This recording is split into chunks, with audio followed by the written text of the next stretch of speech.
네, 안녕하십니까. 이번 시간에는 행정심판의 재결에 관해서 같이 살펴보도록 합니다. 취소심판과 의무행심판에서 행정심판의 청구 요건에 관한 내용들을 좀 집중적으로 봤었고요. 그리고 앞에서 행정심판의 본안심리에서 행정소송의 본안심리와 비교를 통해서 행정심판은 어떤 식으로 본안심리를 하게 되는 것인가 파악을 해봤었습니다. 이제 마지막으로 행정심판의 재결에 관해서 같이 살펴보게 될 텐데요.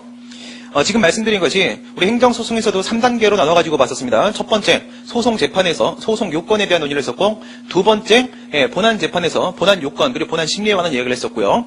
그 다음, 세 번째, 판결, 법원의 판결과 판결의 효력에 관한 이야기들을 해봤었습니다. 지금도 마찬가지죠? 행정심판에 있어서의 청구 요건, 요건 심리에서, 본안 심리에서 있어서의 본안 요건에 관한 문제, 그리고 마지막으로 행정심판위원회의 최종적 법적 판단으로서의 재결에 관한 문제들을 한번 보도록 하겠습니다. 재결에 대한 문제는 전부 다 여러분들이 소송에서의 판결과 비교하시면서 보시면 됩니다. 항상 어떻게 비교하라고 했어요? 우리 행정소송 공부할 때 다시 한번 확인합니다. 어떻게 하라고요?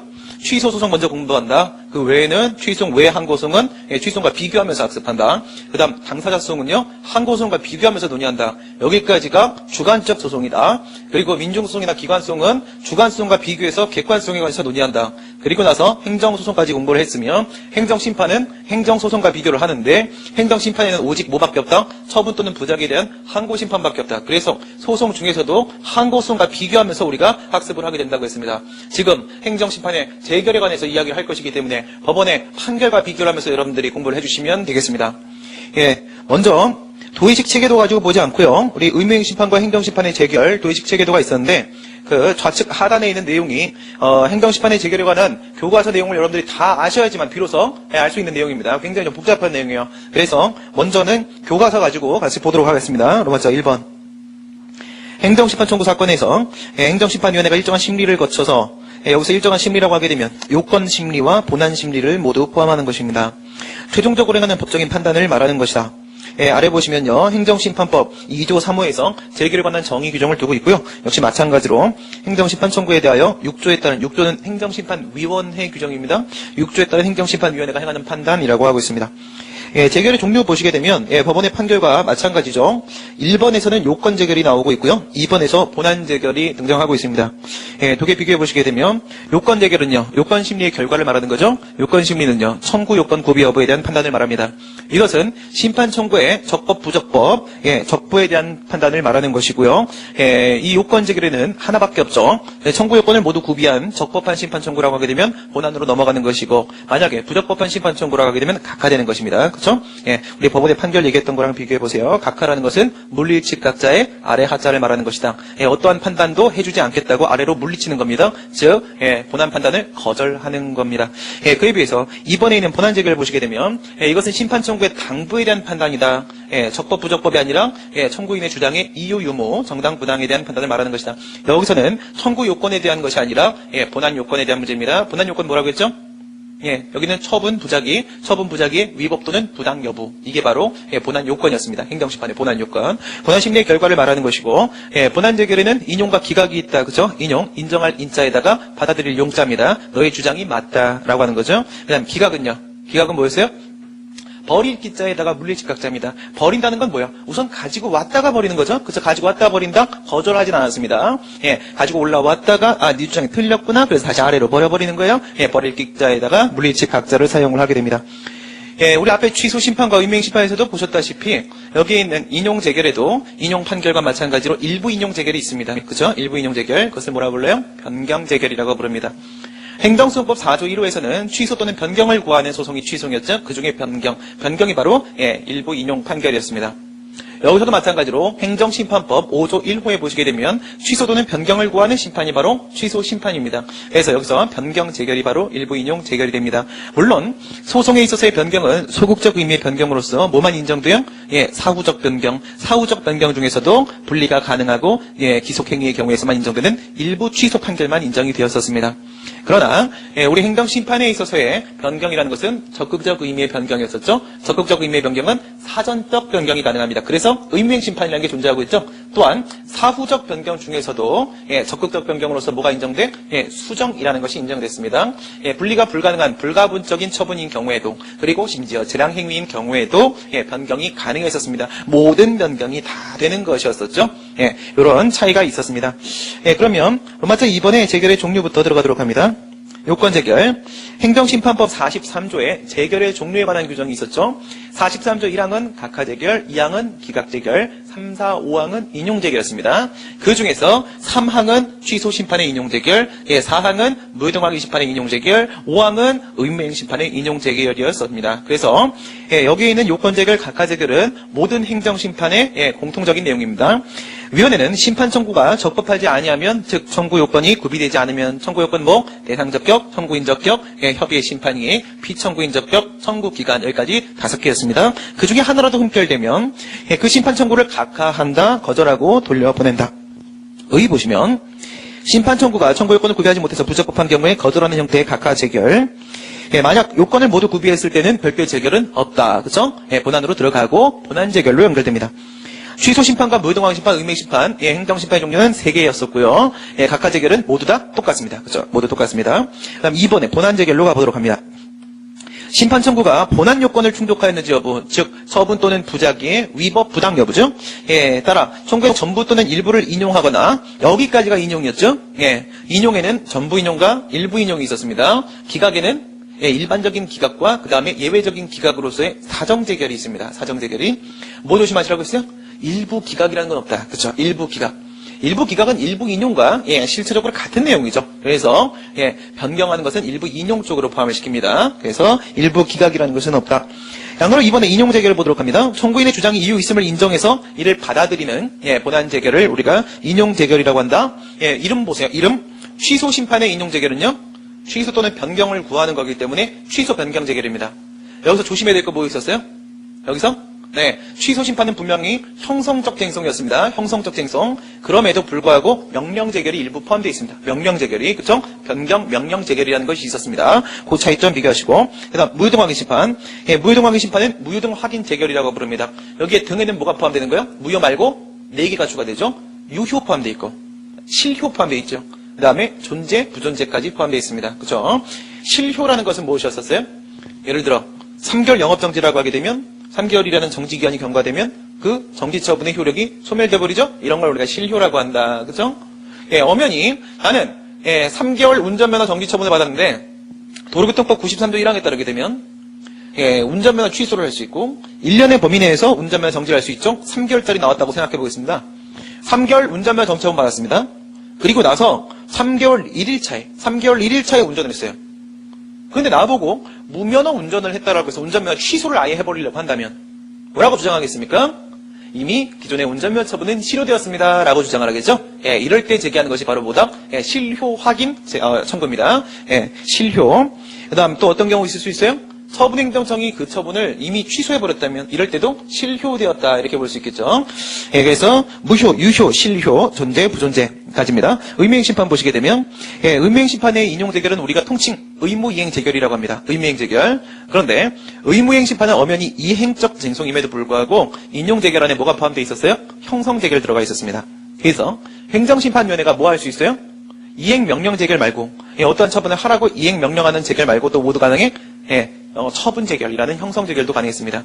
처분명령재결 말고 처분재결도 포함되어 있다는 특징이 있었어요. 취소심판 보도록 합니다. 행정심판법 43조 몇 항? 3항. 3, 4, 5항이 인용재결이죠? 3항. 3항 보시면 위원회는 취소심판의 청구가 이유가 있다고 인정을 하게 되면 처분의 위법 또는 부당이죠? 여기는 부작위는 포함 안 됩니다. 부작위 포함 안 되죠? 취소심판은. 행정심판에서 부작위는 오직 뭐예요? 의무이행심판의 대상입니다. 처분을 취소 또는 다른 처분으로 변경하거나 여기까지가 뭡니까? 형성재결입니다. 여기까지 형성재결. 취소함으로써 처분의 효력을 소멸시키고 그로써 법률관계를 변동시킵니다. 변경시킴으로써 처분의 효력을 변경시키고 그로써 법률관계의 변동을 발생시킵니다. 여기까지가 형성재결이죠. 그 다음 다른 처분으로 변경할 것을 피청구인에게 명한다라고 되어 있습니다. 우선 뭐 하나부터 체크해야 돼요? 이 부분은 이행재결입니다. 명령하는 겁니다. 행정심판위원회가 누구에게? 피청구인이 누구예요? 처분행정청이에요. 그렇죠? 행정심판위원회가 처분행정청에게 명령하는 겁니다. 이건 이행재결이에요. 근데 이걸 조심하세요. 뭐라고 돼 있어? 다른 처분으로 변경이라고 했습니다. 다른 처분으로 변경. A라는 처분을 B라는 처분으로 변경하는 겁니다. 이거는 정말로 적극적인 변경입니다. 이건 적극적인 변경이에요. 우리 소송에서는 이런 변경 인정 안 되죠. 그죠? 이런 변경 인정될 수가 없습니다. 다른 처분으로 변경하는 겁니다. 그렇다면 같은 처분 내에서의 적극적인 변경도 모두 가능한 거죠. 심지어 다른 처분으로의 변경이 되는데 어떻게? 같은 처분 내에서의 변경이 안 되는 게 있을 수 있겠습니까? 그죠? 또한 이러한 변경에 대한 해석을 할 때 우리 의무이행심판의 존재를 항상 잊어서는 안 된다고 했어요. 우리 행정소송의 한계에서 무명항고성으로서 의무이행소송 이와 같은 논의들을 했을 때 한번 생각해 보세요. 의무이행소송을 인정할 수 없다라고 주장하는 견해 뭐라고 했었습니까? 행정소송법 4조 1호의 변경은 소극적 의미의 변경이다. 그렇기 때문에 사전적 변경을 해야 되는 의무이행소송은 인정될 수 없다 이랬습니다. 그렇죠? 반대로 그렇다면 행정심판법은 명시적으로 의무이행심판을 인정하고 있잖아요. 의무이행심판은 의무이행소송에 그대로 대응되는 겁니다. 의무이행심판을 인정하고 있다면 반대로 변경은 적극적 의미의 변경이다. 이렇게 해석할 수도 있습니다. 그렇죠? 의무이행심판의 존재만 갖고도 우리는 5조 1호의 변경을 적극적 의미의 변경이라 해석할 수 있어요. 근데 심지어 다른 처분의 변경이라고 하고 있습니다. 그러니 이걸 적극적 의미의 변경으로 해석을 못할 바가 아니죠. 또한 결정적으로 어떤 문제도 있어요. 행정심판은 행정소송과 달리 같은 행정부 소속의 행정기관이 심리하는 겁니다. 그렇기 때문에 권력분리 원칙에 문제가 발생하지 않죠. 그러니까 당연히 적극적 변경 가능한 겁니다. 밑에 취소 변경 재결, 즉 취소 심판의 인용 재결을 보도록 합니다. 행정심판법 5조 1호의 변경은 적극적 변경을 의미하는 것이다. 취소뿐만 아니라 변경을 별도로 인정을 하고 있고 또한 의무이행심판에 따른 의무이행 재결이라는 것이 존재한다는 것을 본다면 적극적 의미의 변경으로 해석할 수 있다. 밑에 박스 보세요. 이런 경우에요. 운전면허 취소 처분을 뭐로 바꾸는 거예요? 운전면허 정지 처분을 바꾸는 겁니다. 여러분 이런 건 어때요? 6개월 운전면허 정지 처분을 3개월 운전면허 정지 처분을 바꿉니다. 이거 적극적 의미의 변경입니까? 이것도 적극적 의미의 변경이죠. 우선은 1개월, 2개월, 3개월, 4개월, 5개월 이렇게 되면요. 이건 산술적 개념이죠. 그 분리 가능성은 인정이 돼요. 그렇죠? 1개월 운전면허 정지, 그다음에 2개월 운전면허 정지, 3개월 운전면허 정지를 분리할 수는 있어요. 그럼 분리 가능성 부분에서는 뭐가 적극적 의미가 개입이 안 됐어요. 그러나 도로교통법 93조에 따른 제재 처분은 뭐라고 했습니까? 재량행위라고 했습니다. 재량행위에 변경을 가하는 거죠. 뭐가 6개월 영업정지가 3개월 영업정지로 6개월 운전면허 정지가 3개월 운전면허 정지로 바뀐다면 이것은 재량행위의 변경입니다. 그러면 이거 안에서도 이미 적극적 의미의 변경이 포함이 되는 거예요. 근데 얘는 뭐라고 했어요? 애당초 다른 처분입니다. 6개월 운전면허 정지를 3개월 운전면허 정지로 바꾸는 것도 적극적인 건데 운전면허 취소를 운전면허 정지로 바꾸고 있으니 A 처분을 애당초 B 처분을 바꿔버리는 거예요. 이거는 적극적 의미의 변경입니다. 이런 건 소송에서 불가능해요. 심판에선 가능합니다. 그 다음 밑에 보시면 하면 처분을 3개월 정직으로 바꿉니다. 여기는 3개월이라는 숫자가 중요한 게 아니에요. 뭐가 중요해요? 징계처분. 파면해임 강등정직 감봉변책이라는 징계처분. 어디? 국가공무원법 79조죠. 이 같은 징계처분은 수치의 개념이 아닙니다. 수치의 개념이 아니기 때문에 이것은 이렇게 바꾸면 이건 질적 변경이죠. 분리 가능성이 없어요. 불가분적인 징계처분을 지금 변경시키고 있는 겁니다. 따라서 이것도 적극적 의미의 변경인 겁니다. 그 다음 세 번째 보시면 6개월 영업정지 처분을 3개월 영업정지 처분에 가름하는 500만 원 과징금 부과 처분으로 변경을 한다. 가름까지 가지 마시고요. 가름 전까지만 보세요. 6개월 영업정지, 식품위생법 75조 1항에 보게 되면 영업허가 취소할 수 있고 영업소 폐쇄 명령할 수 있고 6개월의 범위 내에서 영업 정지할 수 있습니다. 재량행위입니다. 제재처분이 재량행위예요. 그런데 여기서 6개월 영업정지를 3개월 영업정지로 바꾸는 거 적극적 변경입니까? 그렇죠. 이것도 뭐예요? 재량행위의 변경이기 때문에 적극적 변경입니다. 가름하는 앞에까지만 해도 적극적이에요. 그런데 영업정지를 과징금 부과로 아예 바꿔버렸습니다. 전혀 다른 처분으로 바꿨어요.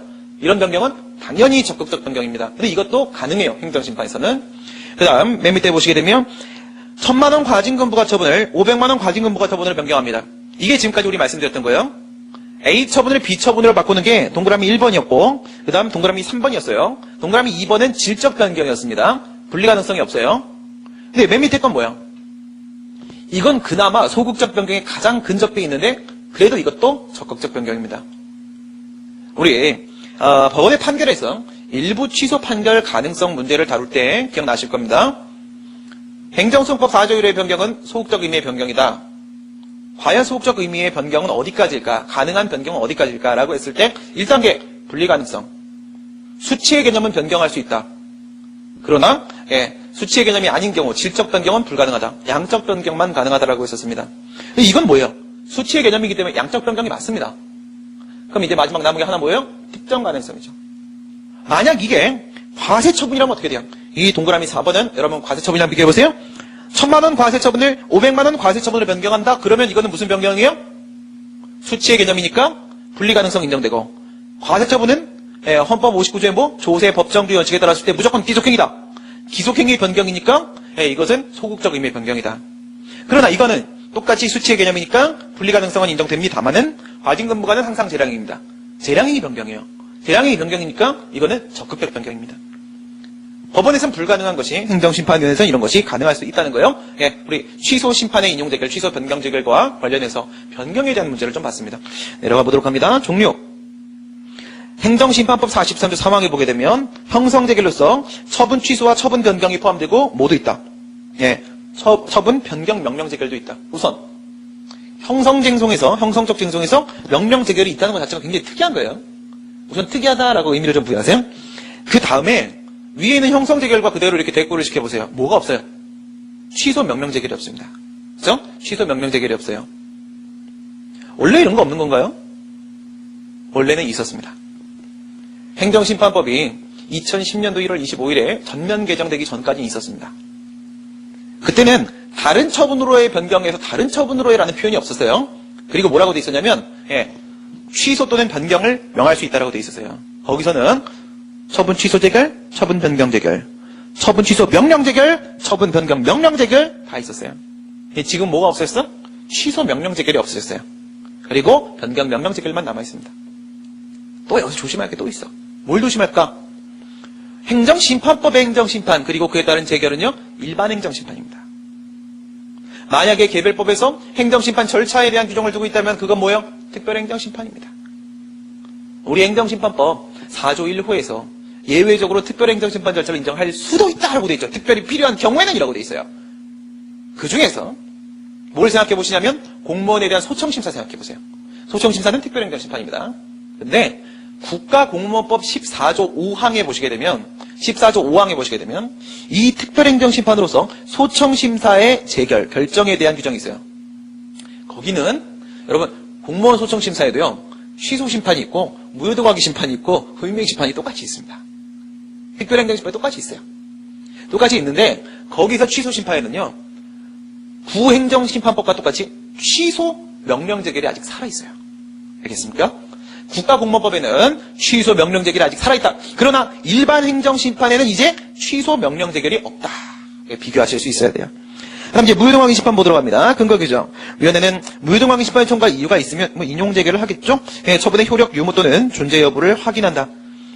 몇 조입니까? 43조 4항이죠. 4항. 그래서 나번에 종료 보시면 무효, 유효, 실효, 부존재, 존재 이렇게 되어 있는데 여러분들한테 2, 3, 4, 5를 물을 일은 없어요. 그렇죠? 그래서 무효만 생각하시면 됩니다. 무효만 여러분들이 고민해 주시면 되겠고 의무행심판 요건 좀 특이했죠. 우리 의무행심판 배울 때 뭐라고 했어요? 의무행심판이 행정심판 중에 제일로 중요하다. 왜 제일로 중요하다고 했어요? 행정소송법 4조의 항고소송의 종류는 취소, 무효, 부작위, 위협, 방해소송. 행정심판법 제5조의 행정심판의 종류는 취소, 무효, 그리고 의무행심판. 행정소송에서 의무행소송을 인정하는 것은 우리의 수건이었습니다. 그렇죠? 10여 년간의 우리의 수건이었어요. 그래서 우리 되도 않는 의무행소송을 현행법상 인정할 수 있겠는가 이런 소리를 계속하는 거 아니겠습니까? 그런데 행정심판법에는 명시적으로 의무행심판 규정이 따로 있잖아요. 그렇기 때문에 의무행심판은 그 제도적 의미가 매우 크다고 했어요. 행정심판의 메인은 뭐야? 의무행심판이야. 의무행심판. 그리고 의무행심판에서 가장 중요한 논의가 뭐야? 그게 바로 의무행 재결이에요. 인용 재결. 우리 의무행심판 테마에서 이 인용 재결 부분 배울 때 1단계, 2단계 논의 있었던 거 기억나시죠? 먼저 형성 재결을 해야 될까요? 아니면 이행 재결을 해야 될까요? 이행 재결을 해야 된다. 실무상으로는 형성 재결을 아예 하지도 않는다. 이행 재결을 해야 된다면 1, 2, 3의 요건을 충족하면 A라는 수익적 처분을 한다라고 되어 있는데 그러면 A라는 그 특정 처분을 하고 명령을 해야 될까? 아니면 재결의 취지에 따라서 처분행정처분 네가 해라 라고 이렇게 명령을 해야 될까? 특정 처분과 일정 처분의 대립을 또 2단계에서 배웠었습니다. 예, 그렇죠? 의무이행 심판의 핵심은 바로 의무이행 재결, 인용 재결이었습니다. 근거 규정 보시면 위원회는 의무이행 심판의 청구가 이유가 있다고 인정하면 여기까지는 복습이네요. 지체 없이 신청에 따른 처분을 하거나 이게 뭐야? 형성 재결, 처분 재결이죠. 뒤에 처분을 할 것을 피청구인에게 명한다. 이게 바로 뭡니까? 이행 재결입니다. 근데 거기서 건하라고 해서 문제가 됐었어요. 건하라고 해서 형성 재결을 할 것인가 아니면 이행 재결을 할 것인가가 행정심판위원회의 마음인가 그냥 여기서부터 상황이 시작이 됐었습니다. 밑에 보시게 되면 의무이행 재결 양가로 가가 뭐예요? 이행 재결 양가로 나가 뭐예요? 형성 재결 이행 재결이 원칙이었었죠. 그렇죠? 그 다음에 이 형성 재결 부분은 어때요? 행정심판위원회가 처분을 해줘버리는 거야. 행정심판위원회가 이럴 수는 없다겠지. 너에게 일정 처분해줄게. 이런 얘기를 할 수가 없어요. 근데요, 행정심판위원회님, 일정 처분이 뭐예요? 라고 했더니, 그건 나도 몰라. 이런 일정 처분을 할 수는 없다고 했어요.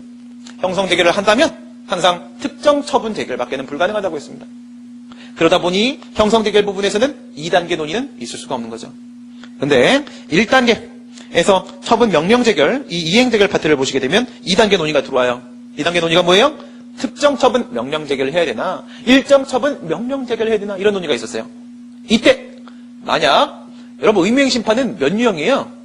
행정법 분쟁에 항상 2유형, 3유형, 2유형, 4유형이죠. 왜? 의무이행 심판의 대상은 거부부작이니까. 수의적 처분을 신청했다가 거부부작이 당했을 때 제기하는 거기 때문에 이건 다 요구적 쟁송이에요. 2유형, 4유형이란 말이에요. 그죠? 그러면 여기서 특정 처분해야 될까요? 일정 처분해야 될까요? 만약 기속행위라고 하게 되면 기속행위면 저요. 건축허가를 받을 수 있는 모든 요건을 구비해왔습니다. 근데 제가 거부했습니다. 라고 해서 의무이행 심판 청구했어. 그러면 행정심판위원회가 뭐라고 해? 맞네. 네가 요건을 다 구비했네. 근데 이거 기속행위네, 건축허가는. 그러면 얘한테 건축허가 해줘! 이렇게 명령할 수밖에 없어요. 기속행위니까. 왜? 기속행위는 요건을 구비한 경우에는 그 법을 기계적으로 집행해야만 하는 거니까요. 그렇죠? 그러나 만약 그것이 재량행위라고 한다면, 즉 신청의 대상이 된 신청한 처분이 원처분이 재량행위라고 한다면 어떻게 돼요? 처분행정청의 재량권을 존중해야 되기 때문에 원칙은 뭐 해야 된다고 했어요? 원칙은 일정 처분 명령 재결을 해야 된다고 했어요. 재량권을 존중한다는 측면에서. 그러나 명백한 경우는 예외적으로 특정 처분 명령 재결을 할 수도 있다고 했어요. 이렇게 예외적으로 명백한 경우가 뭐예요? 재량이 0으로 수축한 경우죠. 재량이 0으로 수축해서 이미 기소가 되었다면 이제는 기속행위와 똑같이 취급해야 된다고 했습니다. 좀 더 자세한 내용은 의무이행 심판 테마를 보시면 되겠네요. 그 다음 기각재결 보도록 합니다. 양가로 3번. 기각재결은 일반적 기각재결과 예외적 기각재결로 나누게 됩니다. 예외적 기각재결을 우리가 사정재결이라고 하죠. 일반적 기각재결은 뭐예요? 청구인의 주장에 이유가 없어서 그냥 배척하는 거예요. 그러나 예외적 기각재결은 뭡니까? 청구인의 주장에 이유가 있음에도 불구하고, 그죠? 양보구문이에요. 있음에도 불구하고 기각을 하는 겁니다. 직접적인 권리구제를 거부하는 게 바로 사정재결이었습니다. 근거 규정 보시게 되면 기각재결은 어디 나와 있습니까? 이거는 위에 있는 무효등광기심판, 취소심판도 마찬가지죠. 43조 2항에 있었습니다. 심판 청구가 이유가 없다고 인정하게 되면 그 심판 청구를 기각한다. 의 주장에 이유가 없을 때 배척하는 것을 말한다. 이것은 원처분의 적법함을 아니요. 적법 정당함을이죠. 왜? 부당하면 원래는 인용재결 해야 되는 거잖아요. 그렇죠? 그래서 적법 정당함을입니다. 밑에 지금 이제 위에서는 어떻게 돼 있었냐? 위에 있는 내용을 한번 보세요. 인용재결 그 안에 취소심판, 무효등광심판, 의무심판 이렇게 돼 있었어요. 그리고 통째로 넘어왔어요. 기각재결. 기각재결에서도 취소, 무효등 그리고 의무심판 이렇게 나누시면 되죠. 각하 때와 마찬가지로 전부 다 43조 2항입니다. 그 다음 밑에 예외적 기각재결을 보도록 합니다. 이건 정말 중요한 문제였었죠. 왜 이거 중요했었어요? 아니 사정재결은 어디 있어요? 43조 바로 다음에 44조에 44조에 있는데 근데 이 사정재결은 행정소송에서의 사정판결과 크게 다르진 않은데 근데 뭐가 문제가 됐었다? 행정소송에서는 부작위 위법 확인 소송에는 사정판결이라는 게 없었어요. 왜 없었어? 사정판결은 처분의 효력을 유지하기 위한 목적으로 인정하는 건데 부작위는 아예 처분의 외관 자체도 없기 때문에 효력이라는 건 애당초 없어. 유지할 효력이 없으니 무슨 사정판결이 있을 수 있어? 이렇게 얘기했었죠. 근데 행정심판에서는 부작위에 대한 의무이행 심판에서도 사정재결이라는 게 있었어요. 결정적인 차이가 뭐였습니까? 결정적인 차이가 부작위 위법 확인 소송은 오직 그 부작위의 위법적법만 판단하는 거라고 했어요. 그렇죠? 자위로만 바꾸는 게 목적이라고 했습니다. 그러나 의무이행 심판은 의무이행소송과 동일한 거라고 했죠. 그러다 보니까 그 신청에 따른 처분을 하는 것이 맞는지, 즉 허가 처분을 하는 것이 맞는지 아니면 거부를 하는 것이 맞는지에 대한 최종적 판단까지 해주는 게 바로 의무이행심판인 거야. 그러다 보니까 부작위에 대한 의무이행심판에서도 뭐가 있을 수가 있어? 뭐가 사정재결이 있을 수가 있는 거예요. 그렇죠? 네. 그래서 사정재결이 의무이행심판에도 인정된다는 거 굉장히 특이한 문제였습니다. 의의 보도록 하겠습니다. 청구가 이유가 있음에도 불구하고, 즉 원래는 인용을 해야 됨에도 불구하고 그것을 인용하는 것이 현저히 공공복리에 적합하지 아니한 경우에는 예외적으로 배척을 할 수도 있다. 예외적 기각재결. 44조 1항에 있었습니다. 대표적인 공익 우선 조항이고요. 뭐 때문에? 공익 때문에 직접적인 권리구제를 거부하는 거죠. 여기서의 공익이 뭔데요? 기성의 공공복리 상태의 유지 필요성이죠. 그죠? 이제 너무 이제 귀에 못이 박히도록 들었어. 뭐야? 진짜 열악한 갑이 시내버스 운송 사업을 하고 있어. 근데 대규모 업체 을이 같은 노선에다가 시내버스 운송사 면허를 또 받았어. 근데 을이 받은 면허가 위법. 갑은 얘가 들어오니까 내가 이제 돈을 못 벌겠네. 경영상 위기가 너무 심해. 그래가지고 저 면허 처분이 위법하잖아 라고 해서 거기다가 소송을 제기하거나 심판을 청구하죠. 그죠? 근데 문제가 뭐야? 문제가 을이 우리나라는 어떻게 소송을 제기해봐야 집행 부정지 원칙이죠. 그래서 그 효력은 그대로 살아있어. 을에게 줬던 면허 처분의 효력이 그대로 살아있어. 그러니까 소송 도중에도 무슨 일이 생겨? 을이 시내버스를 막 운행해. 근데 을의 버스에는 뭐가 있었어요? 에어컨도 있었어요. 향기도 났었어요. 예쁜 여학생도 거기 다 타고 있었어요. 다동벨도 있었어요. 갑은 뭐가 없어? 갑은 여전히 버스 안내양이 있어. 냄새 쿨쿨 나. 에어컨 없어 더워 죽을 것 같아. 그래서 많은 시민들이 을의 버스를 이용을 했죠. 을에게 했던 면허 처분이 위법하다고 해서 만약에 취소 판결, 취소 재결 해버리게 되면 어떻게 돼? 그 많은 시민들이 이제 꾸리꾸리한 갑의 버스를 타야 돼. 이 많은 시민들의 불편, 계속해서 을의 버스를 타게 해주는 것, 이게 바로 뭐야? 이미 만들어진 기성의 공공복리, 공공의 행복과 이익의 문제죠. 이 공공의 행복과 이익을 유지시켜줘야 돼. 그래서 사정판결, 사정재결하는 거야. 근데 이 결과 상태를 그대로, 그 위법한 면허 처분을 해줬기 때문에 만들어진 이 결과 상태를 그대로 유지를 시켜주려면 뭐를 유지시켜야 돼? 그 원인이 되었던 처분, 을에 대한 면허 처분의 효력을 유지를 시켜야 되잖아요. 그래서 하는 것이 바로 사정판결, 사정재결이었어요. 그러나 행정심판에는 모두 있었어요. 이렇게 어떠한 적극적 처분을 해서 만들어진 결과 상태를 유지하기 위한 사정재결도 있지만 행정심판은 반대로 아무런 처분을 하지 않아서 새로운 결과를 만들지 않고 존재했던 기존의 상태를 유지하기 위한 사정재결도 행정심판에는 있었잖아요. 그렇죠? 제가 어떤 예를 들어드렸나요? 갑이 단란주점 영업허가를 해달라고 한 거예요. 그렇죠? 갑은 요건을 다 구비해왔어요. 근데 행정청이 거부했어. 그 거부에 대해서 의무행심판을 청구한 거죠. 근데 그 도중에 무슨 일이 생겼어? 여기를 전용 주거지역으로 설정한다라고 하는 행정계획이 나온 거야. 그러면 전용 주거지역에는 뭐가 들어가면 안 돼요? 단란주점 같은 유흥업소 이런 게 들어가면 안 된다고 했잖아요. 그러면 얘가 거부를 당해서 아직 단란주점이 없는 상태, 기존의 상태를 유지해야 될 필요가 만들어지죠. 이럴 때도 행정심판에서는 사정재결이 있을 수가 있다고 했습니다. 의무행심판에도 사정재결이 인정된다라는 거. 그 다음 인정요건 보시게 되면 공공복리의 관점에서 거부 부작위의 위법 부당함을 감수하면서도 거부뿐만 아니라 처분도 이제 적극적인 상태 포함이고 기성의 공공복리 상태를 유지하기 위해서 직접적인 권리구제를 거부하는 게 바로 사정재결이긴 한데 물론 여기서 여러분들 권리구제를 아예 안 시켜주는 건 아니라고 했어요. 반드시 뭐가 돼야 돼요? 2차적 권리구제, 손해배상은 가능해야만 합니다. 손해배상이 불가능할 때는 사정판결, 사정재결하면 안 돼요. 그렇죠? 별도의 구제 방법이 있어야만 합니다. 안 그러면 뭐 어떻게 돼? 위법한 처분에 의해서 권리 침해가 발생했는데도 구제를 안 해주면 법치행정의 원칙에 정면으로 반하잖아요. 그렇죠? 행정구제제도의 확립이 안 된 거잖아요. 그래서 엄격한 요건 하에서만 인정이 돼야 돼. 청구의 이유가 있음, 만약에 청구의 이유가 없는 경우라고 하게 되면 원래 기각이야. 예외적 기각이 아니고. 그 다음, 청구를 인용함이 현재의 공공복리 적합하지 않을 것, 뭔가 유지해야 될 공익상 필요가 매우 커져 있어야 돼.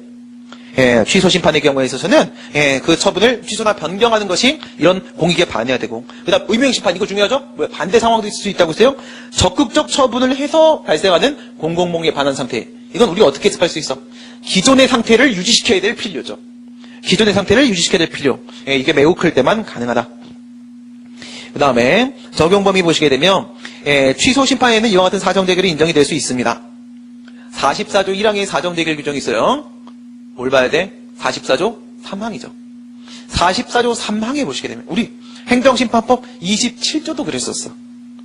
청구기간 규정이죠? 그것도 뭐라고 돼 있었어요? 마지막에 27조 7항에 가니까 무효정확인 심판 그리고 부작위에 대한 의무행 심판에는 청구기간 적용 안 해. 이런 게 있었어. 44조의 사정재결도 마찬가지였죠. 44조는 끝이 어디야? 3항. 3항에 보니까 무효정확인 심판에는 사정재결을 인정 안 해. 이렇게 돼 있어. 거기서 뭐가 제외됐다는 게 중요한 거예요. 의무행 심판이 제외됐다는 게 아주 중요한 문제였었습니다. 다음 재결 보도록 하겠습니다. 사정재결을 할 때는 그 재결의 주문에 이건 뭐랑 비교하시면 돼요? 행정소송법 28조랑 비교하시면 되죠. 사정 판결할 때 뭐라고 했어? 법원은 판결 주문에 당해 처분이 위법하다는 것을 명시하라. 행정심판은 위법 말고 부당 여부도 심사해요. 그러니까 뭐라고 돼 있어요? 당해 처분이나 부작위가 여기 부작위 들어가 있는 거 특이한 거고 그 다음에 위법하거나 부당하다는 것을 명시해라 이거죠. 그죠? 그 다음 이렇게 주문에 이와 같은 처분에 위법 또는 부당을 명시하는 이유가 무엇이다? 권리구제 가능성을 열어두기 위한 거예요. 그죠? 사정재결에 의해서 뭐가 아니야? 사정판결도 그 처분이 적법함을 인정하는 건 아니에요. 사정재결도 역시 마찬가지로 그 처분이나 부작위가 여기는 처분이나 부작위가 포함되는 거예요. 적법 정당함을 인정하는 것은 아니에요. 일반적인 기각을 한 건 아니란 말이야. 기각은 기각이지만 이것은 특이한 기각이라는 것을 반드시 알려주란 말이에요. 그리고 이렇게 위법 또는 부당함을 명시함으로써 다른 구제 방법 특히나 손해배상 가능성을 열어주기 위한 거였습니다. 불복 방법 이거 조심하세요. 동그라미 2번에다가 별표를 한 1578개 정도 쳐놔. 1578개. 꽉 차나? 첫 번째 보시면요. 우리 사정 판결 때랑 한번 비교해봐요. 사정 판결했어. 법원이 사정 판결했어. 원고가 여기다가 상소해. 원고는 왜 상소해? 이렇겠죠? 사정 판결을 할 때 판결 중에 뭐가 나와? 그 처분이 위법한 것을 인정했어. 그래. 위법한 것까지도 인정했잖아. 근데 너 기각했어. 기각을 했다는 것은 공익이 내 권리침해, 사익침해보다 100당 크다는 거야. 그러면 뭐라고 하겠어? 사정 판결을 한 개 잘못이라고 주장하겠죠? 상소하면서. 그렇죠? 공익이 내 사익침해보다 엄청 큰 건 아니잖아. 이렇게 주장할 거예요. 사정 재결도 그러겠습니까? 그렇겠죠. 청구인이 얘는 상소예요? 사정 판결은 상소고 상소를 하면서 사정 판결에 불복하죠? 여기는요. 상심판 이런 거 있어요? 상심판? 한번 행정심판에서 사정 재결 나왔는데 다시 행정심판 정관 상심판 이런 거 없어요. 그러니까 어떻게 행정심판의 재결에 불복할 때는 방법은 오직 소송밖에 없죠. 그래서 소송을 제기하면서 이런 주장을 하게 되는 건데 사정 재결이 잘못된 겁니다 라고 주장하면서 소송을 제기하겠죠. 근데 동그라미 2번 이게 안 되는 거야. 사정 판결에서는 누구 이번엔 피고가 사정 판결에 대해서 불복할 때 뭐라고 했어요? 저기요 이거 원래 적법하거든요. 이건 원래 일반적인 기각 판결 대상인데 무슨 예외적인 기각 판결입니까? 예외적 기각 판결하면 어떻게 돼? 피고가 소송 비용을 부담해야 되잖아. 그쵸? 이러겠지. 원래 적법이야, 원래 적법. 이러면서 불복하겠죠. 그러나, 사정 재결은 이게 돼야 안 돼요. 그것도 안 돼. 왜 안 돼? 재결의 기속력 때문에 안 됩니다. 판결은 기속력이 확정되어야지만 인정되지만, 재결은요, 여기서 1심 행정심판, 2심 행정심판 이런 게 없기 때문에, 행정심판이 재결 나오면 바로 기속력이 인정됩니다. 그렇기 때문에 기속력에 적용을 받는 처분행정청은 재결에 불복을 할 수가 없어요. 이게 안 돼요. 그렇죠? 우선 구제 방법 보시고 나서 이 내용을 뒤에랑 한번 연결시켜 볼게요. 44조 2항을 보시게 되면요. 위원회는 1항에 따른 재결, 뭔재결, 예외적인 기각재결, 사정재결할 때 청구인에 대하여 상당한 구제 방법을 취하거나 이게 바로 뭐야? 밑에 직접 구제. 행정심판위원회가 직접 구제를 하는 거예요. 또는 상당한 구제 방법을 취할 것을 피청구인에게 명할 수 있다라고 되어 있는데 명할 수 있는 게 아니라 명해야 돼요. 명해야 됩니다. 왜 그럴까? 우리 행정소송에서 이런 거 배웠네. 만약에 소송에서 사정 판결이 확정됐다고 생각해 보세요. 뭘 떠올리면 돼요? 뭔가 느낌 오죠? 촉이 팍 기판이요. 그렇죠? 인용 판결은 처분이 위법하다는 내용으로 기판력이, 기각 판결은 처분이 적법하다는 내용으로 기판력이, 사정 판결은 처분이 위법하다는 내용으로 기판력이 미치잖아요. 왜? 기판력은 판결의 주문에만 미치니까. 판결의 주문에다가 위법하다고 명시하라며. 그럼 위법하다는 내용으로 미치죠. 그럼 어떻게 돼? 손해배상 청구 소송 제기했을 때 기판력이 미치잖아요. 그러니까 사정 판결은요, 손해배상 청구 소송이 뒤에 다 기판력을 매개해서 대기하고 있어. 사정 재결은 그런 게 없어. 여러분 행정심판의 재결에 기판력이 있어요 없어요? 여기서 얘가 재결 주문에다가 위법 또는 부당하다 이렇게 딱 해놓으면 기판력이 미쳐? 이거 우리 판결의 효력에서 배웠잖아요. 행정소송에서 확정 판결의 효력 6개 나열해봐. 시작. 불가쟁력이 발생한다. 자박력이 발생한다. 불가쟁력. 더 이상 상소할 수 없다. 더 이상 취소될 수 없다. 자박력. 법원은 스스로 묶인다. 기판력. 이미 판단은 끝났다. 형성력. 법률관계는 바뀐다. 대세요. 소송상 제3자라고 하여 다르지 아니하다. 기속력. 행정부는 법원의 판결에 따르라. 6개 있었지. 근데 재결에는 뭐가 없어서 나머지는 다 있는데 기판력이 없었어요. 왜? 재결은 다시 행정소송을 제기해서 그 판단의 잘못을 또 다툴 수 있잖아요. 기판력이 없어요. 재결에 의해서 판결처럼 이제는 뭐야? 위법했던 것을 적법하다고 판결 나오면 이제는 적법이구만 이라는 새로운 기준이 만들어지는 게 아니에요. 실체적으로 적법한 것이 위법하다라고 해서 판결이 나왔을 때 이제는 위법한 것으로 받아들여야 되겠구만. 법원의 판결은 이와 같이 새로운 기준을 제시합니다. 그러나 재결은 뭐예요? 행정소송을 통해서 다시 제거할 수 있어요. 재결은 뭐가 없어? 기판력이 없어. 기판력이 없기 때문에 얘들은 어떻게 해야 돼요? 행정심판위원회나 서부행정청이 미안해, 네 말이 맞는데도 기각하는 거야. 그러면 대책을 만들어줘야 됩니다. 그렇죠? 그래서 뭐라고 밑에 구제 명령에서 피청구인에게 구제할 것을 명할 수 있다가 아니라 학자들은 명해야 한다라고 봅니다. 이것을 명할 수 있다. 안 할 수도 있는 거야? 안 돼. 명해야 한다라고 봐야지만 법치행정의 원칙에 반하지 않는 거예요. 그렇죠? 근데 아까 그거 있었죠? 사정 판결에 대해서 소송에서는 원고도 왜 사정 판결해? 인용해줘. 피고는 왜 사정 판결해? 원래 기각이야. 이렇게 할 수 있는데 사정 재결에 대해서는 청구인이 왜 사정 판결해? 인용해줘. 라고는 할 수 있지만 피청구인이 왜 사정 판결해? 원래 기각이야. 라고 말할 수는 없다고 했어요. 왜 그렇다고 했어요? 피청구인이 재결에 기속력의 적용을 받기 때문이라고 했어요. 그 내용을 한번 볼까요? 먼저 맨 뒤로 한번 가보세요. 3번 처분행정청의 불복 가능성 이런 얘기가 있어요. 문제점 행정심판위원회 판단 유탈이 발생했을 때 피청구인이 되었던 처분행정청이 였다가 불복하면서 소송을 제기할 수 있나? 이게 무슨 상황이에요 이거? 이런 거 한번 볼까요? 여기 A라는 처분청이 있습니다. A라는 처분청 행정청이 이렇게 있어요. 얘가 갑한테 처분을 했습니다. 근데 이 처분이 완벽해. 완벽해. 적법 정당. 이런 정당이 있는 게 아니에요. 우리나라에는 그죠? 적법 정당이야. 근데 물론 이건 뭐 하겠어? 이거는 침익적 효과가 발생하는 침익적 처분이야. 여기에 대해서 얘가 뭐 했어? 여기에 대해서 취소 심판을 청구한 거예요. 저거 위법한 것 같아요. 라고 하면서 침익적이 싫지? 취소 심판을 청구했어. 얘는 누구예요? 행정심판위원회. 그랬더니 얘 행심이가 뭐라고 했어요? 행심이가 얘가 재결을 딱 해요. 재결을 딱 하면서 취소 재결하는 거야. 취소 재결을 했어요. 여러분 이 취소 재결 제대로 된 판단입니까? 아닙니까? 제대로 된 판단이에요? 아니죠. 왜 적법 정당한 처분을 잘못했다고 해서 취소를 해버렸습니다. 어처구니 없죠 얘는. 그쵸? 어처구니 없어. 미치겠네. 얘는 누구야? 얘는 청구인. 얘는 행정심판의 얘는 누구야? 피청구인입니다. 피청구인. 미쳐버리겠네. 그런데 얘가 뭐라고 하겠어요? 저거 깨버려야겠다 싶어갖고 불복을 하려고 하게 되면 다시 행정심판 청구는 안 되죠? 행정심판의 재결에 대한 심판 청구는 안 된다고 했어요. 그럼 여기다 얘가 뭐 하겠어요? 죽어봐라. 그래갖고 여기다가 뭘 제기해? 행정소송을 제기해. 취소입니다. 되냐 안 되냐 이거예요. 되냐 안 되냐. 얘가 뭐가 될 수 있냐? 얘가 원고가 될 수 있느냐? 얘는 원고가 될 수 있을까? 원고 적격이 인정되냐 안 되냐 이거예요. 이럴 때 무슨 문제가 생겨? 아까 그거랑 똑같이 생각해보세요. 얘가 이렇게 처분했는데 원래 기각을 해야 되는 건데 얘가 만약에 이게 아니라 뭐로 했다?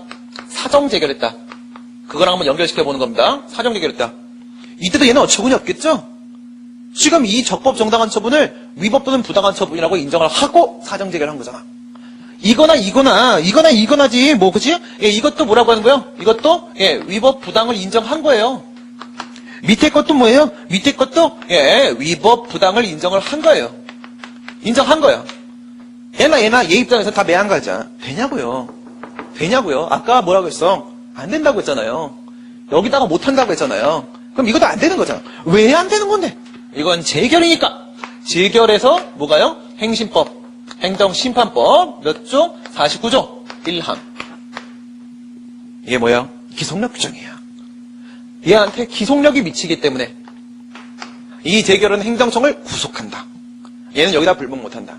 이게 원칙인 거죠.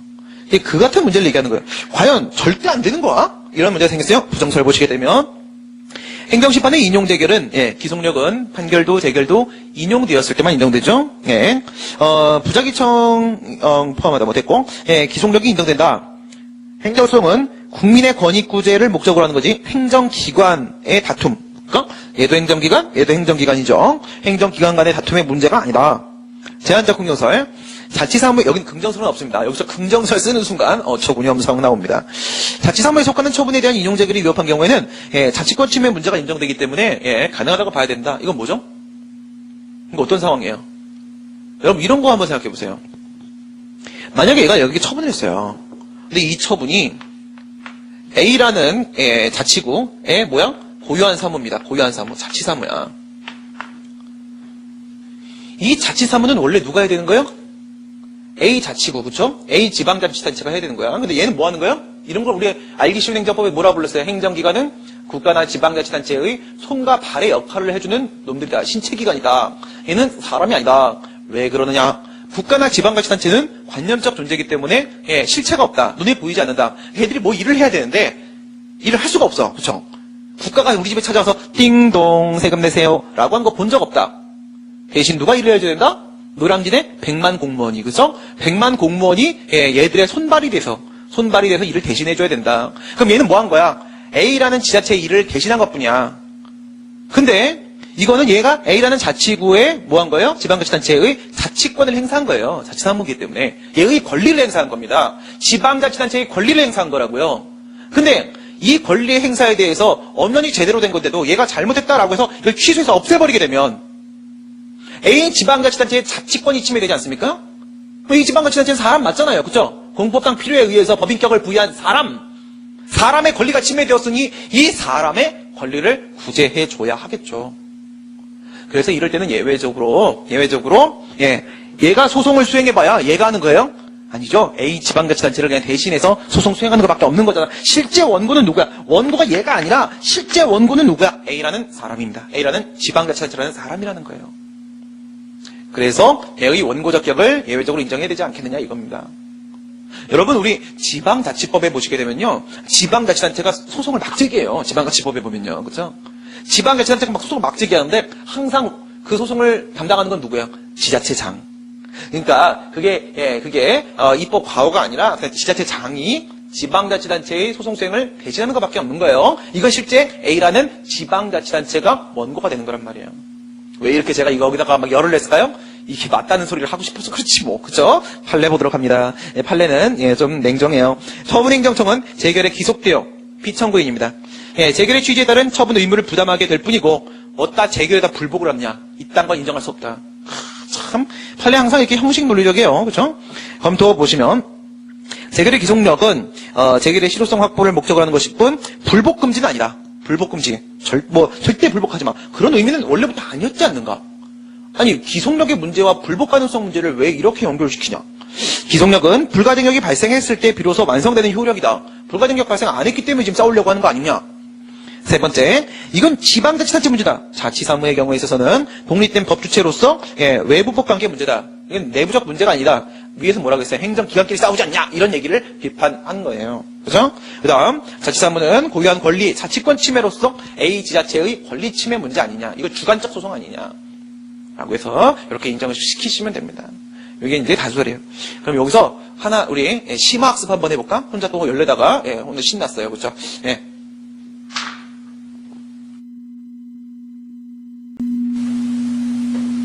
제한적 긍정수를 인정하고 국립대학교 교수 갑이 있었어.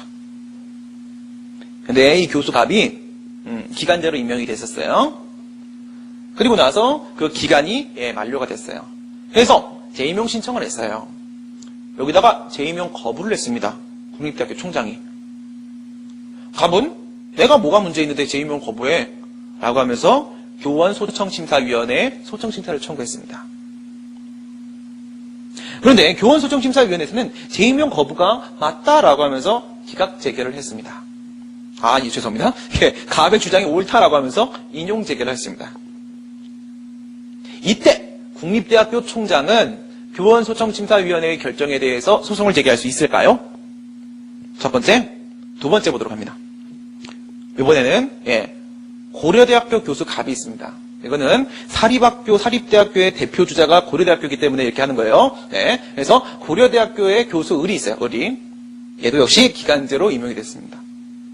기간이 만료됐습니다. 임용기간이. 재임용 신청을 했어요. 그런데 고려대학교 총장이 거부했습니다.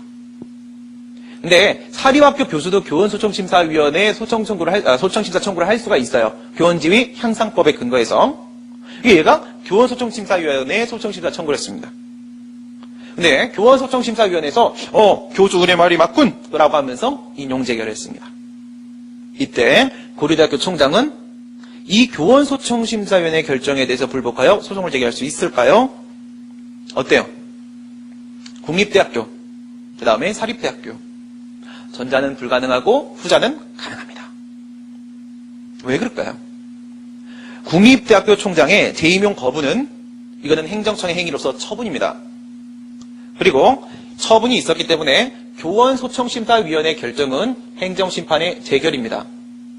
그리고 이것이 인용재결이었기 때문에 기속력이 발생했습니다. 이 기속력은 처분행정청 피청구인인 국립대학교 총장을 구속합니다.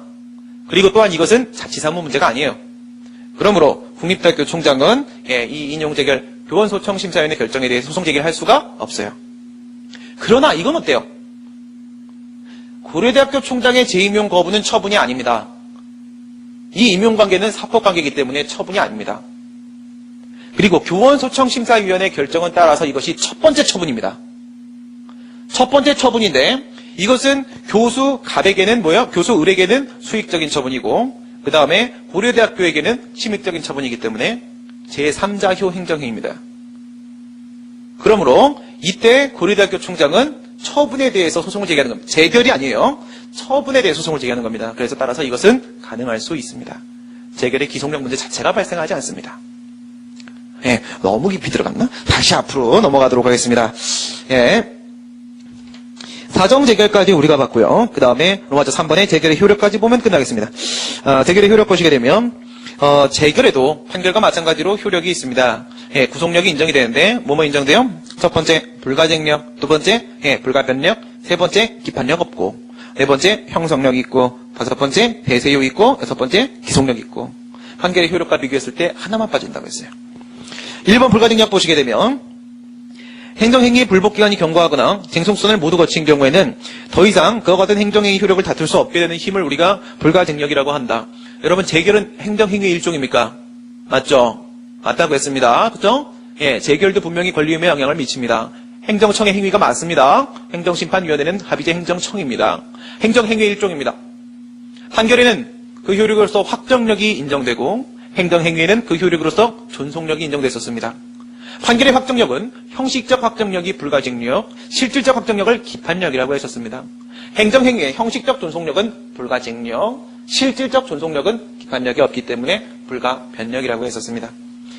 불가증력 얘기를 하고 있어요. 제18 청구 금지. 지금 행정행위를 말하고 있긴 하지만 뭐가 아니라는 걸 조심해야 돼요. 원처분 얘기하는 게 아니라 재결독 얘기를 하고 있다는 걸 조심하세요. 재결에 대해서 다시 행정심판 청구를 할 수는 없습니다. 따라서 행정심판의 문제는 전부 배제시켜야 됩니다. 그러면 불가증력이 발생하는지에 대한 문제는 재결에 대해서 소송을 제기할 수 있는지의 문제만 남아있습니다. 심판 문제를 배제시켰기 때문에 소송의 문제라고 하게 되면 제소기간을 도과해야지만 불가증력이 발생할 겁니다. 제소기간은 어떻게 잡아내요? 제소기간은 행정심판을 거친 상황이기 때문에 행정소송법 20조 1항 단서 적용시킵니다. 재결서 정본 송달 받은 날로부터 90일이죠. 이게 경과하면 불가증력이 발생할 수 있다. 그런 얘기입니다. 물론 재결이 소의 대상이 되는지와 관련된 원처분 중심주의 논의는 아직 여기다가 포함을 안 시킨 거죠. 지금은 오직 불가증력 문제만 생각한 거예요. 원처분 중심주의 위반은 없다는 전제 하에서. 그렇죠? 불가변력 보도록 하겠습니다. 행정청이 자신의 결정에 스스로 구속되어 취소나 변경할 수 없는 힘을 말한다. 판결의 효력에서는 이걸 우리가 뭐라고 불렀었어요? 판결과 재결을 구별하기 위해서 판결은 자방력이라고 불렀었습니다. 우리가 하지만 같은 내용이라고 했었어요. 여기서는 우리 불가변력이라고 말하겠습니다. 불가변력이라는 것은 준사법적 결정에서만 인정이 되죠. 그래서 행정심판의 재결에서 불가변력 논의가 나오는 겁니다. 그 다음 뭐 건너뛰었어요 지금? 2.5번에 기판력 건너뛰고 점프 형성력 넘어왔습니다. 예, 여러분 형성력이라는 건 뭐야? 예, 이제 지겨우시죠? 예, 뭐가 지겨워? 형성력에 대해서 네가 지금까지 1000번은 말한 것 같다. 귀에 못이 박히겠다. 예, 귀에 못만 박히면 안 됩니다. 네, 귀가 아예 뚫려야 돼. 그래야지만 시험장에서 생각이 나. 어떻게 했었어? 이렇게 했었어. 법률관계가 예, 이건 2번 법률관계 침익적이야. 예, 법률관계가 1번 법률관계 이건 수익적이야. 이걸 이렇게 바꿔야지 법률관계 변동을 발생시키죠. 법률관계의 변동을 발생시키는 힘이 형성력입니다. 그러나 이러한 법률관계가 만들어진 것은 무엇 때문이었습니까? 여기서 A라는 침익적 처분이 나왔기 때문이었습니다. 이 처분이 얘의 원인이 되었던 것이죠. 얘는 아무것도 없었던 것이고요. 따라서 이와 같은 법률관계의 변동을 발생을 시키려면 뭐가 필요해? 예, 이 처분의 효력을 제거해야만 했었습니다. 어떻게 한다? 얘의 효력을 이렇게 제거해야지. 여기서의 원인이 법률상 원인이 없어지고 그래야지만 여기서 이렇게 법률관계가 변동된다. 따라서 이 법률관계 변동은 처분의 효력 소멸, 효력 변동의 문제와 똑같다. 이렇게 봤었죠? 예, 그 얘기입니다. 형성력 보시게 되면 처분을 취소나 변경하는 재결이 있으면 처분 행정청의 별도의 직권추나 변경을 기다릴 것 없이 판결이 있으면 판결에 의해서 바로 재결이 있으면 재결에 의해서 바로 이게 뭐예요? 형성효였습니다. 형성효. 형성효는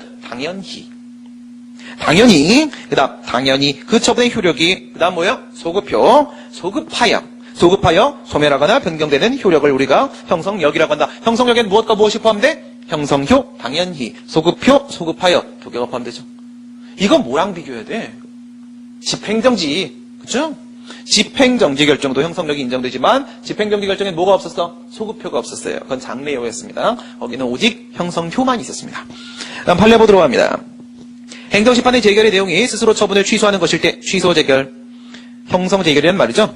그 재결의 형성력에 의하여 당해 처분은 별도 행정처분을 기다릴 것 없이 뭐요? 처분행정청의 직권 취소를 기다릴 것 없이 당연히 취소되어 소멸되는 것이다.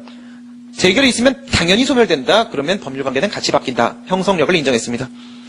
형성적 재결을 송부받은 처분청이 당해 처분의 상대방에게 재결 결과를 통보하는 것은 사실의 통지에 불과하고 항고송의 대상이 되는 새로운 행정처분이라고 할 수 없다. 취소 재결이 나온 다음에 행정청이 어떤 짓을 하든지 간에 그 재결의 취지에 따른 어떤 행동을 하든지 간에 그것은 다 뭐다? 이미 바뀐 법률관계를 확인하는 것밖에 없습니다. 다 사실행위죠. 왜? 취소 재결에 의해서 이미 모든 법률관계 다 바뀌었어. 그렇죠? 이미 바뀐 거예요. 형성력을 인정했습니다. 당해 처분은 취소 재결에 의해서 당연히 형성효. 그 이후에 다시 처분행정청이 처분을 취소한 당해 처분은 직권 취소를 다시 했다라고 할지라도 너무 착해. 재결의 취지에 따라서 막 열심히 해봐야 처분은 이미 취소 소멸되었음을 다시 확인해서 알려주는 것에 지나지 않기 때문에 뭐라고요? 관점의 통지에 불과하다. 처분이 아니다. 이거에 의해서 권리의무의 변동이 발생하는 것은 절대로 아니다. 뭐다? 재결에 의해서 이미 법률관계는 다 변동된 것이다. 예, 형성력에 대한 판례입니다. 적용 범위 보시게 되면 형성력은 어디서만 인정돼요? 형성재결에서만 인정됩니다. 여러분 형성재결에는 어디에 있습니까? 무효등 확인심판에는 없죠.